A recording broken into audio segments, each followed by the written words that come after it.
I'm pleased to present you Professor Richard Roche, who is a professor of psychology at Maynooth University with different interests about memory, spatial representation, or decision making. And we are very pleased to welcome him back again this year. And if you come last year, you will remember his presentation, maybe about neuroscience debut and the forgotten or maybe less known Irish scientist working in this area. And for this session, he will try to explain us what mind is from a neuroscientist view. Leave you to it. So.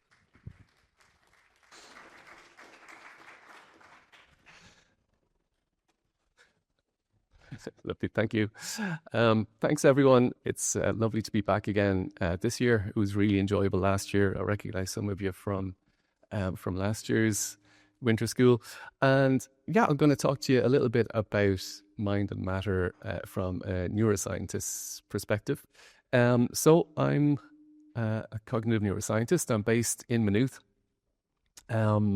In that role, we use various different techniques. Over the years, we've used things like electrophysiology, brain imaging, work with patients in different interesting conditions, trying to make sense of the brain and how the brain works and how it operates. The main topics that I spend most of my time looking at the moment are around memory and aging, dementia, how we can use things like reminiscence interventions to keep memory healthy and in good shape as we get older, particularly in the early stages of conditions like dementia. But I'm also interested in things like synesthesia, art and the brain, art and science, and public outreach and science communication. And I'll touch on some of these topics today. And fortunately, some of the things I'll talk about relate back to some of the topics we've already heard discussed this morning. So things should link up nicely. So when I was given this title of a neuroscientist perspective on mind and brain, I immediately went to I should have said mind and matter there, but it's revealing that I immediately went to the brain. For a lot of neuroscientists, actually, the body doesn't really exist below the neck. So we're often very brain-centric in our view. Now, that's improving a little bit, and we know there's a lot of talk about mind and gut and brain and gut interactions. But it's still a hard habit to shake off, this idea of matter and the body meaning the brain. So I'll talk about a few different things today. I'll talk about changing your mind and changing your brain, maybe on a few topics and ideas. And this talk will change your brain, but don't be alarmed. We'll talk about why that's not as alarming as it might sound. We'll talk about perception, again, which came up earlier. We'll talk about that and how perception and the brain are really interestingly interlinked. And then I'll spend a bit of time talking about art and the brain and how art can tell us interesting things about the brain, about how the brain works when it's functioning properly and also when it's not. And if there's time towards the end, I'll tell a story about someone you might never have heard of that kind of pulls all this together, hopefully in an interesting way. So we'll start, I suppose, with the brain, because I'm going to spend most of our time talking about the brain today. And this unappealing looking object is absolutely fascinating. It's the source, really, of who we are. Now, I'm not going to get into dualist debates, because I think that was perfectly well covered already. But we do need one of these. We need one of these ugly-looking objects to think and perceive and act and move and interact with the world around us. And when you're a neuroscientist, you spend so much time looking at these or thinking about these or trying to do research on these that it really colours how you see the world. It colours how you see everything in some ways. People will remember the film The Sixth Sense, where the little boy could see ghosts, he could see dead people. Being a neuroscientist is a bit like that, but you see brains everywhere.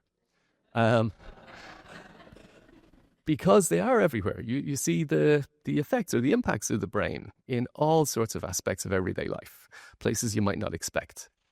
And this is not just me. This happens to other people as well. It's sort of widely accepted that in the Sistine Chapel, in the creation of man, God is apparently on a big brain. And people have pointed out the different anatomical features that you can see. You can see some of the very recognizable anatomical landmarks in the brain.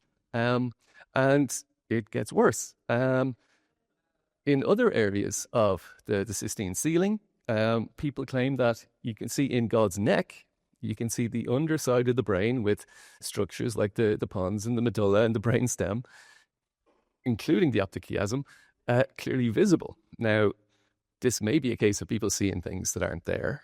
There is a phenomenon of pareidolia where people tend to see faces in patterns that resemble faces. There's an argument that this is neuroidolia, where we just see brains everywhere.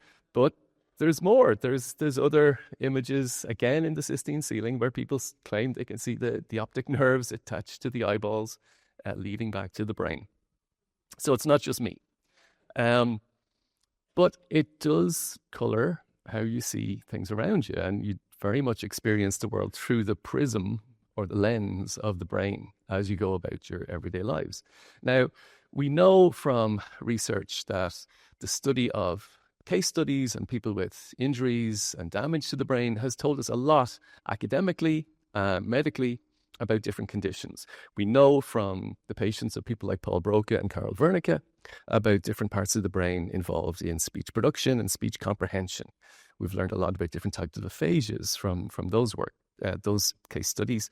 We know from studies of people like Phineas Gage, who obviously suffered catastrophic loss of frontal tissue when that metal rod got blasted through his head in the 1840s, that those frontal areas have a role in personality, in planning, in executive function. We know from patients like HM that we need crucial parts of the brain like the hippocampus to make new memories, to allow us to remember new things. And there are various other famous patients as well. So from an academic or a medical standpoint, the study of these people's experiences have told us a lot about how the brain works, particularly when it's not functioning as we'd like it to. But being a neuroscientist creeps into everyday life much more pervasively. And this means that you spend a lot of your time dispelling myths about the brain. And my favorite or most hated one is probably the 10% myth. When you meet someone and tell them that you're a neuroscientist, they'll often go, "Oh, is it true that we only use 10% of our brains?"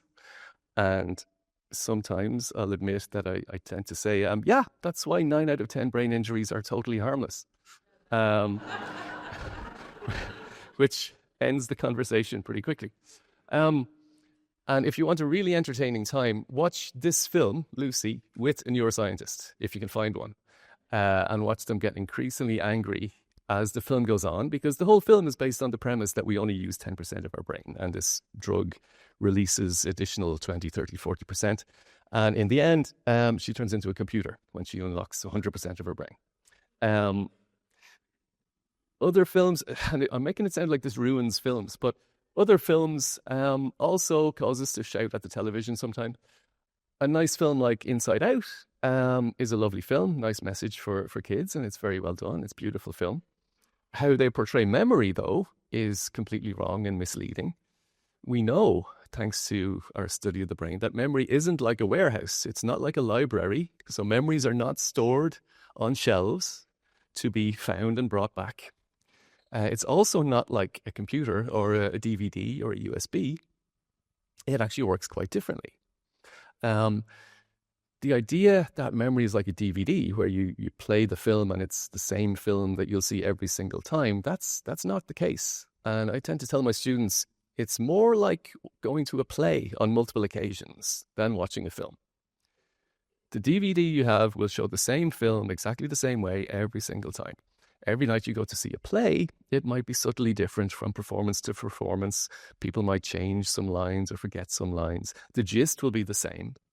But when we remember something, when we internally relive it, that reactivates all the areas of the brain that were active when we experienced that event in the first place. So every time we remember something, we internally relive it, we activate those pathways in the brain, and this causes them to change. Every time we remember an event, it changes our memory of that event. And this is why memories are so unreliable and why eyewitness testimony is a really bad source of evidence in court cases. I'm going to come back to this idea of the brain changing with recollection a little bit later. One more thing. I did say a minute ago that being a neuroscientist changes the way you see the world. I was careful not to say it changes your brain, because this is another thing that causes me to shout at various screens. The idea that something changes your brain. You see it pop up very often. And if you put into Google just blank changes your brain, you'll see all sorts of very exciting sounding headlines like meditation changes your brain, yoga changes your brain, mindfulness changes your brain, breathwork changes your brain. The fact of the matter is everything changes your brain. Every experience you have changes the physical structure of your brain. Being alive changes your brain. And actually, come to think of it, being dead would also change your brain. So existing changes your brain structurally and physically. And this is why we have memories. This is why we're able to remember things. Because an experience lays down a pathway in the brain connecting different areas. And when we remember it, we reactivate those pathways. And every time we reactivate the pathways, it makes it more likely we can reactivate them in the future. And that's how memories operate. And that's how we're able to remember things decades after they've happened. Now, how reliable they are, that's a whole other story. And that's a different can of worms that we can get into. But this has been known for a long time. This is an idea of brain plasticity. It goes back a couple of hundred years. But it doesn't seem to have permeated out to the general public as widely as it might have. So when people tell them you're going to change their brain, they sometimes get a little bit nervous or a bit anxious. But it just means that you're going to experience something. So hopefully today you'll experience a lot and your brains will be changed. Your brain today is different to how your brain was yesterday. So this idea of neurodiversity is real. We're changing our brains constantly. And there's a good argument that that's what brains are for.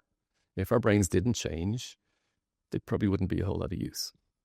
But a lovely demonstration of this plasticity comes back from, this is way back in the mid-90s. Alvaro Pasqualeoni and his team, they did a lovely experiment where they got people to just practice a simple tune on the piano with one hand for half an hour a day for 5 days. They had their other hand, which they didn't use. And then there's another group who, instead of repeating the same tune, just played randomly, just doodled on the keyboard. And they were able to map the areas of the motor cortex in the brain responsible for controlling the fingers. And over the course of 5 days, the group playing the same tune over and over again. So this expansion of those motor regions due to this practice, this plastic change. The other hand that they weren't using didn't change at all. And you saw sort of an intermediate level of cortical growth or expansion for the condition where they were just playing randomly. They weren't playing a repeated tune over and over again, which is a lovely, simple demonstration of this plasticity. Plasticity is happening all the time. And it's good that it is, because it allows us to do and remember things. What I want to talk about for the rest of the talk today, excuse me, is how looking at art can, again, allow you to learn interesting things about the brain. So I'm going to give a lot of examples over the next little while to do with paintings in particular. The first thing I'm going to talk about is how art can give us a window into a person's perceptual experience. So we're talking back again about perception and the nature of perception. What an artist produces gives us a unique insight into how they experience the world, how they see the world. Now, we know perception is rooted in our biology. We know that some people might be colorblind or not. Some people might have an incredible sense of smell or not, have very good hearing or not. Otherwise, when it comes to the brain, looking at paintings can tell us a lot of really interesting things. There are two interesting conditions that I'll talk about briefly. One is a phenomenon called tetrachromacy. So some people, very rare individuals, have a condition called tetrachromacy, where in the retina of their eye, instead of having 3 types of cone cells, so the cone cells are the ones that process color, they have a fourth one. They have an additional type of cone cell, and this allows them to experience thousands more colours than the rest of us. Not surprisingly, some of these people go on to become artists, and one of them is Concetta Antico. Concetta is a tetrachromat artist, and this is one of her paintings. This is called Rainbow Gully. For us, if we saw this area, it would probably just be green, maybe with some purples of the flowers. She experiences thousands more colours than what we do because of the nature of her biology, the nature of her retina. There's another artist based in Dublin called Liam Daly. He's my friend Elaine's brother. And we don't know for sure, but I strongly suspect he's a tetrachromat as well. And I've asked him and he says he thinks so, but he's never been officially kind of told he's a tetrachromat. But these are some of his paintings. You'll find them on his website, or he goes by Oli on social media. And again, you can get the sense that he is seeing colours that the rest of us are not seeing from his paintings and from his artistic output.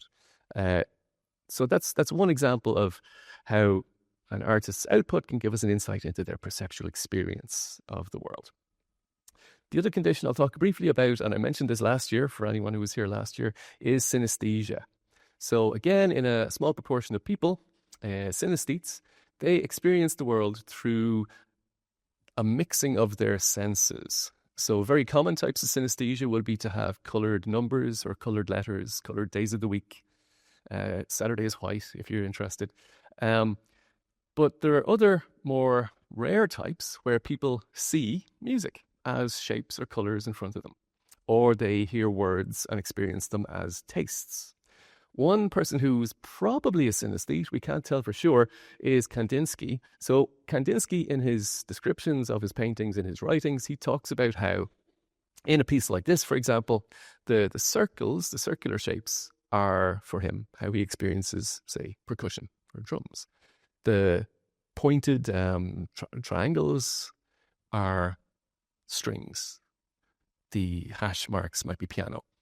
Now, some people say this is just colourful language that he's using, but it's more than likely, based on the consistency of how he describes his paintings, he probably was a synesthete. He probably did see these things in his visual world. He would have been a projector synesthete if that's the case. And this is how he understands reality. This is his reality. One person we definitely know is a synesthete is Carol Steen. Carol Steen is a New York-based artist who has about 12 different types of synesthesia, including seeing music in colours, seeing tactile sensations as colours as well. So this is her experience of an acupuncture session when they remove the needles at the end. She sees red in front of her. This is another one of her paintings, which she describes like this when she's hearing a piece of music. It's on a particular flute. And now, more recently, she started to move to more dynamic pieces of art, but these are just static snapshots of her visual experience during the experience of listening to this music. These kind of reds and oranges against a metallic green surface. Fortunately, we've met a few of these types of synesthetes. Two of them are Tim Layden, who's a London-based artist, and Svetlana Rudenko, who you can kind of see on the piano here. They both experience visual shapes and colours when they hear music. So a few years ago, we organised a concert where Svetlana performed on the piano. This is in the chapel in Trinity. And while she performed several different pieces, we got Tim to live paint what he perceives or perceived in front of him. And this is one of the finished pieces. I don't think this had been done before, and having organised it, I think I understand why. But it was a really nice event, and it was a really nice way of communicating this condition to the public. If there's time at the very, very end, we could come back to synesthesia. I know we talked about it last year a little bit. Any synesthetes here, actually? Any other synesthetes in the room? Yeah, great. There's always a few of us, so synesthetes are great. But I'll move on. So that's one nice example of how artistic output can give us interesting insights into the brain. We can also learn things about degenerative conditions or brain injury through stroke from looking at artistic output. So things like Alzheimer's disease, vascular dementia, frontotemporal dementia, or stroke injury, these happen to everyone, and they happen to artists. And by looking at what happens to these artists' output, we can learn something about what's going on in their brain as well. And I'll give a few examples of this. One is this artist, William Utermohlen, who's an American artist from Philadelphia, who from his 60s onwards was living with dementia. Now he continued to paint and he continued to produce self-portraits as the dementia progressed. And you can see the change in his output, the change in his style. This is over a 4-year period. And then a little later, for some reason in the article, they've reversed these in terms of this is actually at age 65. But after this, he stopped painting in colours and just went for pencils instead.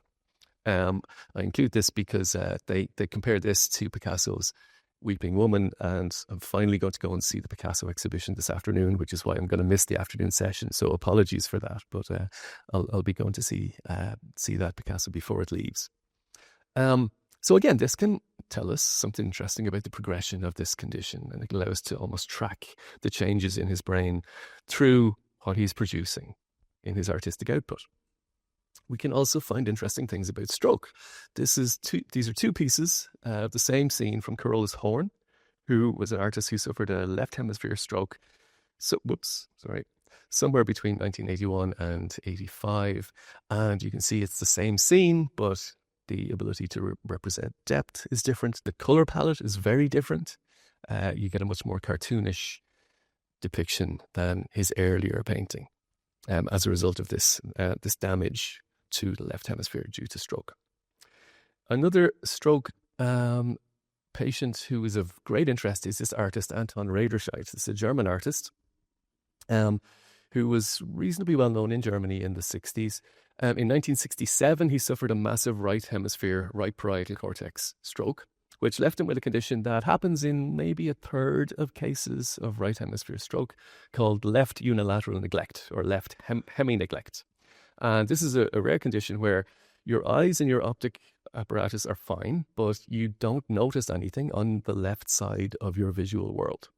So the left side of space for him is like a giant blind spot.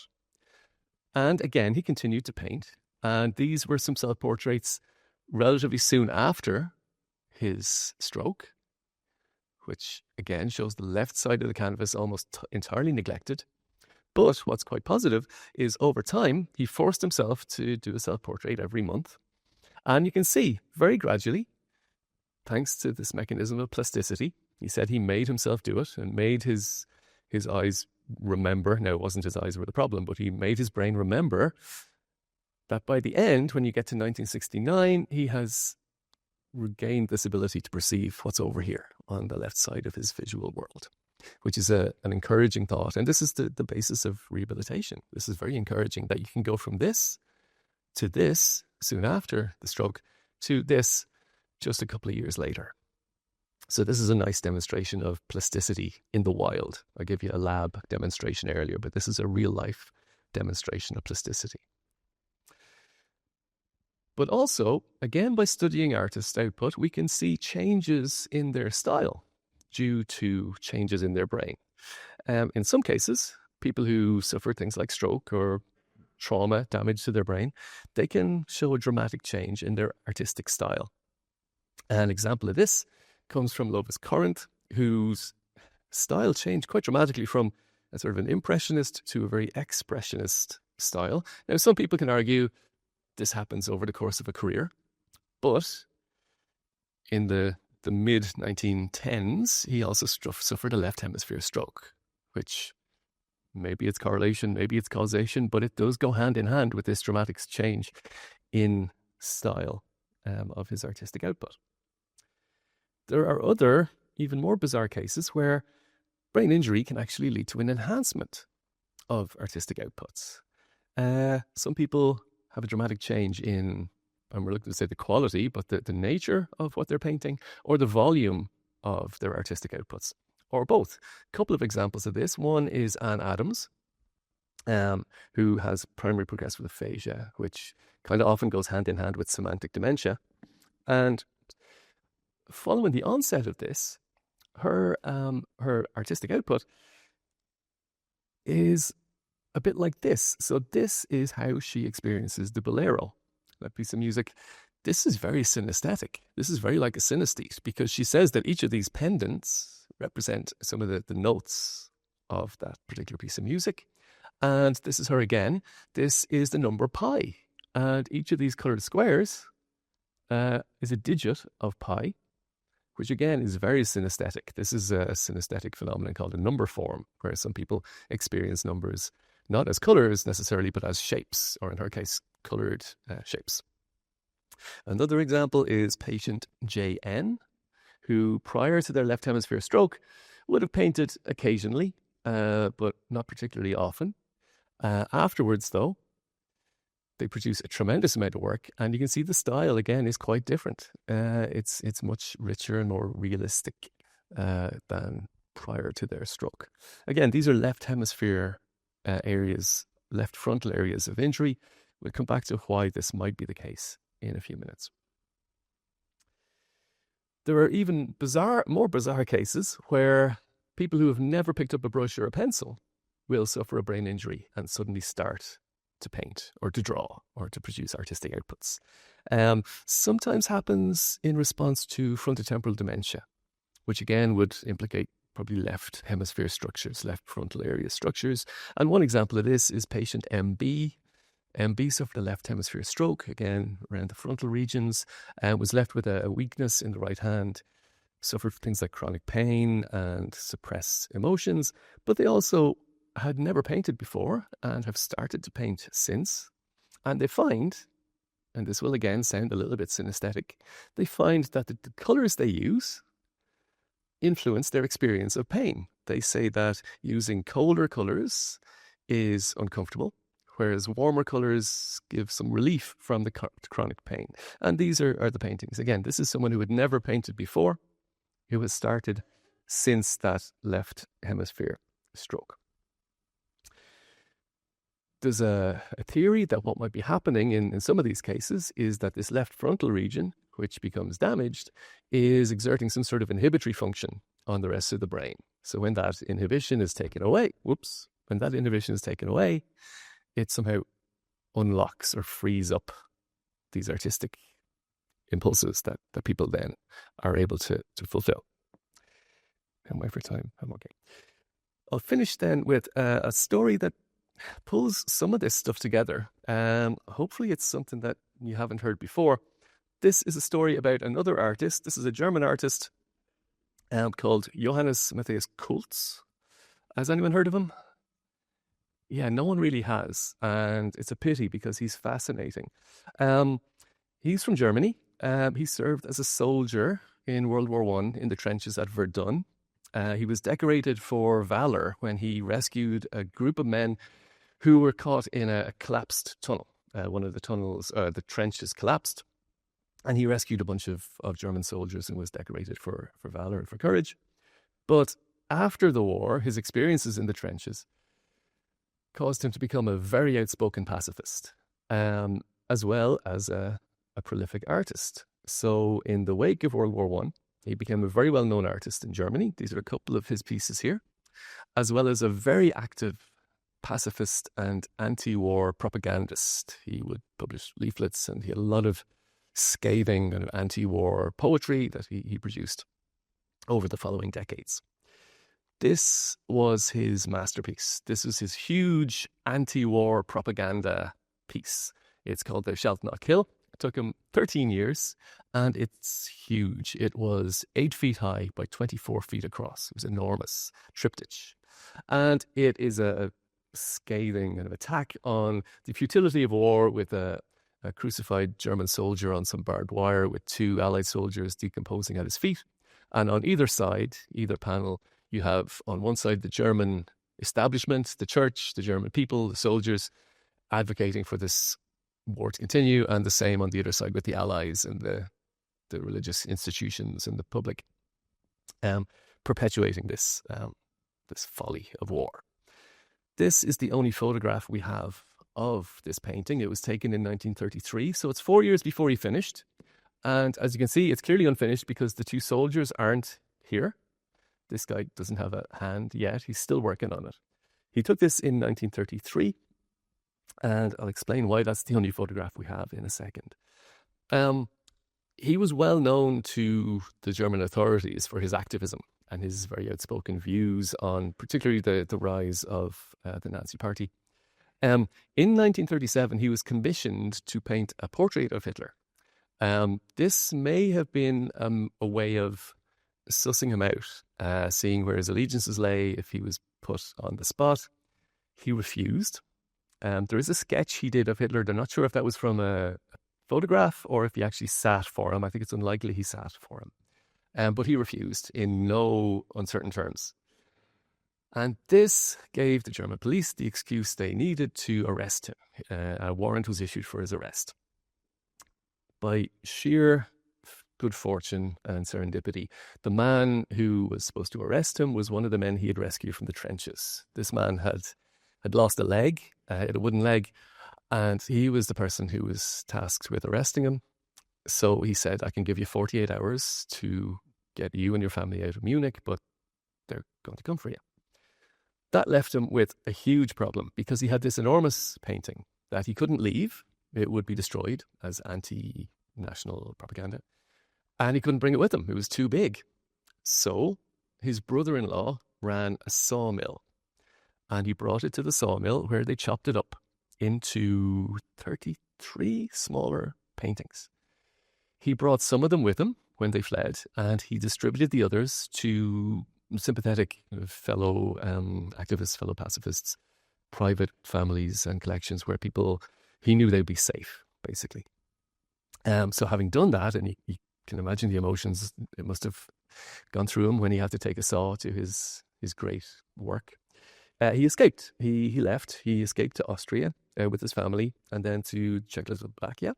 They made their way to London, where he was interned as an enemy alien, sent on a ship to Australia to a work camp. The ship was torpedoed, almost sank, but didn't, made it to Australia.